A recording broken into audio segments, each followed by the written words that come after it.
এইটা কোনোভাবে করতে পারে না। তাই আমি এটার তীব্র নিন্দা ও প্রতিবাদ জানাই। আপনি যেটা বলেছেন যে ডুয়েট, আগেকার দিনে বেশি দূর না, আমি মনে করেন 80-র দশক 90 দশকের কথা বলি, এর পরেও মনে হয় এই আওয়ামী লীগের সময়ও বোঝায় প্রথম দিকটা কোনো শিক্ষকের চোখের দিক তাকাইয়া কোনো ছাত্র কথা বলতো না। আমরা হতবাক হয়ে যেতাম যে স্যারের সাথে কিভাবে কথা বলতাম, কাঁপতাম যে কোনো ভুল হয়ে যায় কিনা। ভুল মানে ভুলের চেয়ে হচ্ছে সভ্যতা, মানে বেয়াদবি হয়ে যায় কিনা। হাত ধইরে কথা বলবো নাকি সাইরে কথা বলবো, নাকি ওনার চোখের দিক তাকাই কথা বলবো, না নিচের দিক তাকাই কথা বলবো, কোনো বেয়াদবি হয় কিনা। কারণ আল্লাহ, নবী, মা বাবার পরে তো শিক্ষকের স্তর। সেই শিক্ষকদের সাথে তাদের সিন্ডিকেট মিটিং, শিক্ষকদের মিটিং, সেইখানে মাইক লইয়ে, হ্যান্ড মাইক লইয়ে মিছিল করতে করতে ঢোকে, কি বাহাদুরি। আপনারা দেখেছেন যে 5ই আগস্টের পরে অনেক শিক্ষক, সে যে দলই করুক, তাকে কাপড় দিয়ে বান্ধা গাড়িতে উঠায়, সেটা কিন্তু আপনারা দেখেছেন। এখন নিয়োগ দিয়েছেন, তোমার ভালো না লাগলে ভালো কথা, তোমরা পরের দিন মানববন্ধন করো, তোমরা মারামারি করবা, সিন ক্রিয়েট করবা, মব সৃষ্টি করবা। আমার এই ভিসিকে পছন্দ হয় না, আমি প্রতিবাদ করব। কীরকম? আমার মুখে কালো পতাকা দিয়ে আমরা দাঁড়াইলাম, পরের দিন দাঁড়াইলাম, রাস্তায় দাঁড়াইলাম, অথবা ক্যাম্পাসে দাঁড়াইলাম, প্রেস রিলিজ দিয়ে দাঁড়াইলাম। আপনারা বললেন যে এত লোক চায় না।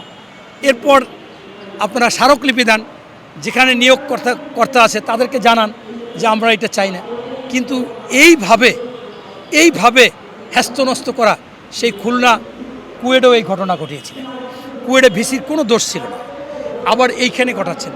এখানে আপনি দেখেছেন যে জামাতের একজন সংসদ সদস্য, সে মিরপুরে একটা স্কুলে তার অফিস করেছে, মানে অর্থাৎ শিবিরের গোপন অফিস, গুপ্ত অফিস, নাম দিয়েছে ইসলামিক ফাউন্ডেশন, কি যেন দিয়ে টিয়া। সেইখানে ওখানে যে মহিলা সংরক্ষিত আসনের এমপি হয়েছেন, পুরো নামটা আমি ভুলে গেছি, মিষ্টি আপা, সে গিয়ে সেটাকে উন্মুক্ত করেছেন, এমনকি চাবি নিয়ে গেছে পুরা স্কুলের। অর্থাৎ ওরা যখন আসবে তখন স্কুল চলবে। এটা কি কোনো কথা? সেই জামাতের এমপি ব্যারিস্টার আরমান। অতএব এই কাজগুলো থেকে আমাদের বিরত থাকতে হবে। আপনারা সাংবাদিকরাও তুলে ধরবেন। আমি অবশ্যই চাই, যদি ভিসি যোগ্য না হয়, যদি তারা মনে করে যে এর দুর্নীতি আছে, খারাপ আছে, সেটা তুলে ধরবে, তারা প্রতিবাদ জানাবে, তারা ওখানে আপনার মানববন্ধন করবে, এগুলো সবই তারা করতে পারবে। শাসন মানে কাউকে ছোট অপমান করে না, এইটা কোনোভাবে করতে পারে না।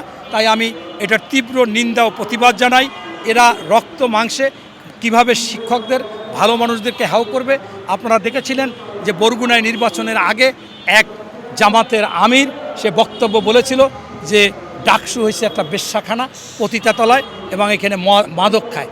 অর্থাৎ এরা আমাদের সম্মানিত জায়গাকে অসম্মানিত করতে পারলেই ভালো হয়, তাই তাদের সন্তানরা কি করবে, এটাই তো তাদের করার কথা। আমি মনে করি যে এরা আসলে সমাজের ঘৃণিত কীট পতঙ্গ এবং অপদার্থ এবং অসভ্য জাতির মতো পড়ে না।